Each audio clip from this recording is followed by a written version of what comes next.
যোৱা 29 জানুৱাৰী তাৰিখে বৰপেটা ৰোডৰ স্থানীয় মন্দিৰ দুৰ্গাবাৰী কালীবাৰী প্ৰাংগণত প্ৰজাপিতা ব্ৰহ্মাকুমাৰী ঈশ্বৰীয় বিশ্ববিদ্যালয়ৰ বৰপেটা ৰোড সেৱা কেন্দ্ৰৰ উদ্যোগত এক মনোজ্ঞ আৰু অতি উপযোগী বক্তৃতানুষ্ঠানৰ আয়োজন কৰা হয়।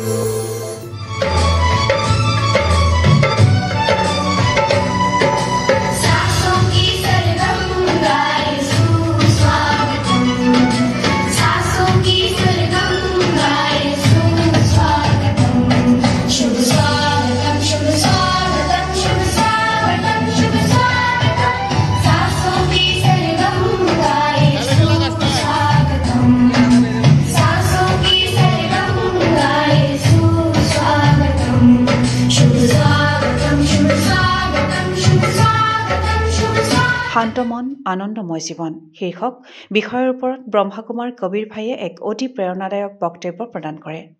দিল্লীৰ পৰা আহি ইয়াত উপস্থিত হোৱা ব্ৰহ্মাকুমাৰ কবিৰ ভাইয়ে মনকেই সংসাৰ বুলি উপনিষদৰ উদ্ধৃতি দি কয় যে সুখ শান্তি আৰু আনন্দেৰে মনক ভৰপূৰ কৰি ৰাখিবলৈ ব্যক্তিয়ে নিজ মনৰ দ্বাৰা নিজ মনক সুশৃংখলিত কৰি ৰাখিব লাগিব।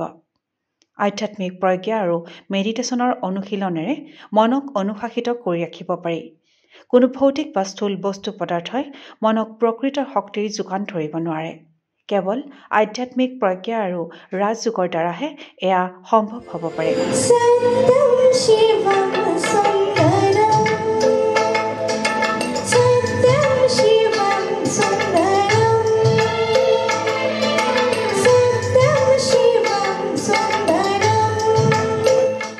অনুষ্ঠানত ৰাজযোগিনী ব্ৰহ্মাকুমাৰী জোনালী বাইদেৱে মনৰ শান্তি অক্ষুণ্ণ ৰাখিবলৈ মূল্যবোধ সম্পন্ন জীৱন প্ৰণালীৰ ওপৰত গুৰুত্ব দিব লাগে বুলিও মন্তব্য কৰে।